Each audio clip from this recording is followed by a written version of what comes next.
রাতের অন্ধকারে মুখোশধারী আততায়ী কে সন্দেশখালিতে?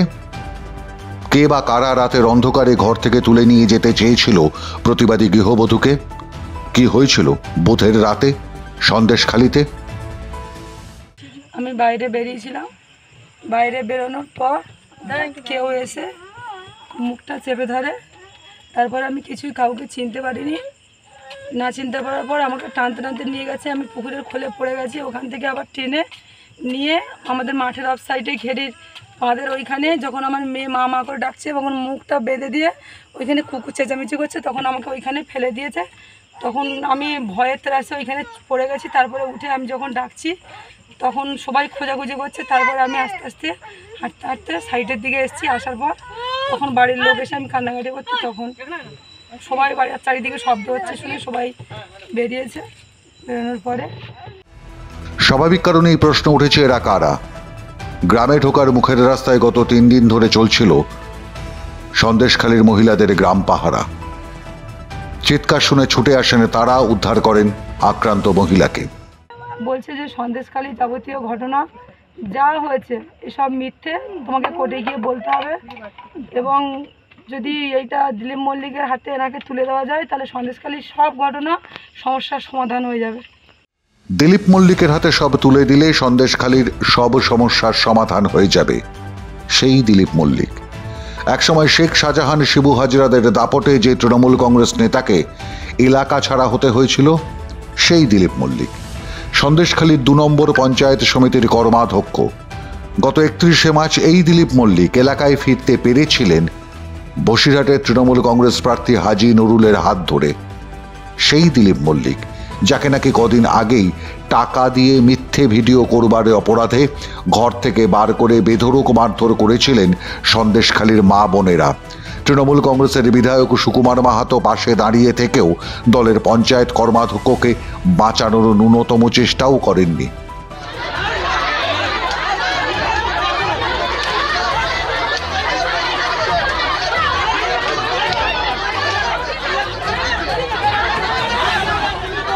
এই দিলীপ মল্লিক নাকি সব সমস্যার সমাধান করবে, নাকি নয়া কনস্পিরেটর বা ষড়যন্ত্রকারী হিসেবে ফিরিয়ে আনা হয়েছে এই দিলীপ মল্লিককে শাসক দলের পক্ষ থেকে?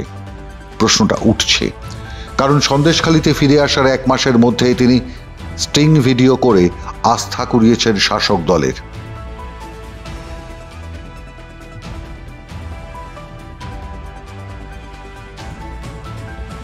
মুখোশধারী আততায়ীর ঘটনা সামলে আনলো আরও এক ষড়যন্ত্রের কাহিনী সন্দেশখালীর বেড়মজুর অঞ্চলে। খবর পেয়ে রাতেই ঘটনাস্থলে পৌঁছয় পুলিশ। আতঙ্কগ্রস্ত ওই মহিলার সঙ্গে কথা বলে ঘটনার বিবরণও নেন তারা।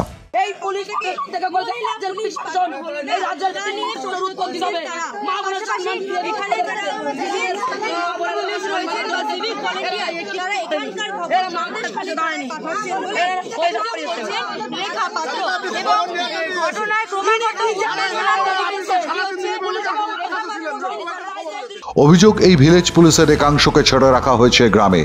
তাদেরকে দিয়ে ফের অশান্তি তৈরি করতে চাইছে তৃণমূল কংগ্রেসের এই দিলীপ মল্লিকরা। অভিযোগ বিজেপি প্রার্থী রেখা পাত্রের। যদিও এখনো পর্যন্ত কাউকে গ্রেফতার করতে পারেনি সন্দেশখালী থানার পুলিশ। স্বাভাবিক, অপহৃত এবং উদ্ধার হওয়া মহিলার বক্তব্য, তিনি রাতের অন্ধকারে মুখোশধারীদের চিনতে পারেননি। আর রেখা পাত্রদের অভিযোগ সত্য হলে ষড়যন্ত্রকারীদের সঙ্গে যুক্ত ভিলেজ পুলিশের একাংশ, তাহলে তো পুলিশের খুঁজে পাওয়া আরো দুষ্কর।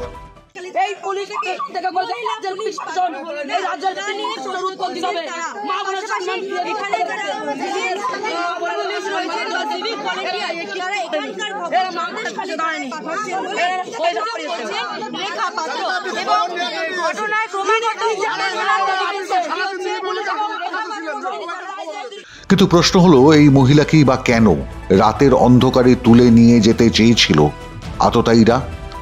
কারণ শাসক দলের ভাইরাল ভিডিওর সত্যতা জানতে সকালেই সন্দেশখালী গিয়েছিলেন বিজেপির আইনজীবী প্রিয়াঙ্কা টেবরেওয়াল। আর ওনারা বলছে আমরা টাকার বিনিময়ে এসব করছি, কারণ টাকা মানুষ খাটলে রোজগার করতে পারে। ওই 2000 টাকার বিনিময়ে আমরা এইসব কাজ করছি না, আমরা বারবার করে এইটাই প্রতিবাদ করছি। দিদি বারবার বলছে আমরা 2000 টাকা চাই 2000 টাকা। ওনারা এসে টিএমসির নেতারা এসে আমাদেরকে লাখ লাখ টাকার ইয়ে দেখাচ্ছে, বলছে আপনাদের লাখ লাখ টাকা দেবো, আপনারা গিয়ে আমাদের ইজ্জতের দাম মুখ্যমন্ত্রী 2000 টাকার সঙ্গে তুলনা করছে। তোমাদের ভয় পাওয়ার কোনো দরকার নেই, আমি বলে দিচ্ছি, আগেও বলেছিলাম আমি আছি, লড়াইটা আমি লড়াই দেখাবো। 1 ইঞ্চি পিছনে কেউ হবে না, 1 ইঞ্চি কেউ করবে না। কেন কেন মুখ্যমন্ত্রীকে সন্দেশখালীতে দেখা যায়নি, এটাই প্রশ্ন আছে। ম্যাক্সিমাম এফিডেভিটে ডাক্তার সিরাজ, কে ডাক্তার সিরাজ না, ওই ডাক্তার সিরাজের নাম ম্যাক্সিমাম এফিডেভিটে আছে। আজ অব্দি পুলিশ তাকে তো হাত লাগাতে পারেনি, ঠিক আছে? কেন?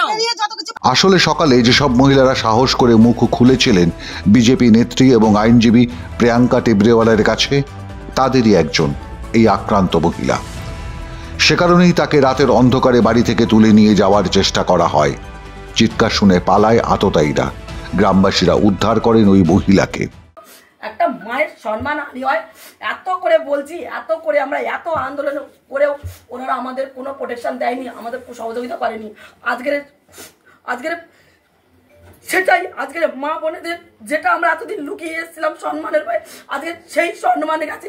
আজকের ভারতবর্ষের প্রত্যেকটা মানুষ জেনে গেছে যে সন্দেশকালীর মা বোনেদের সম্মান, এর উপরে তাদের সংগ্রাম লুট হচ্ছে, তাদের নির্যাতিত করছে।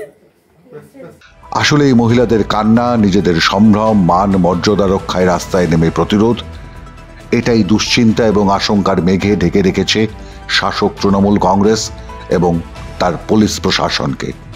সে কারণেই কখনো স্টিং অপারেশন, কখনো বাড়িতে মুখোশধারী আততায়ী পাঠানো। আসলে বাংলার মহিলাদের, মা বোনদের সম্মান, ইজ্জত, সম্ভ্রম রক্ষায় ন্যূনতম সহানুভূতিশীল নন রাজ্যের মুখ্যমন্ত্রী মমতা বন্দ্যোপাধ্যায়। মাধ্যম ব্যুরো রিপোর্ট। আজ আমাদের কিষাণ সম্মান নিধির টাকা সরাসরি আমাদের ব্যাংক অ্যাকাউন্টে আসছে, আর এখন আমাদের অধিকার কেউ মারতে পারবে না।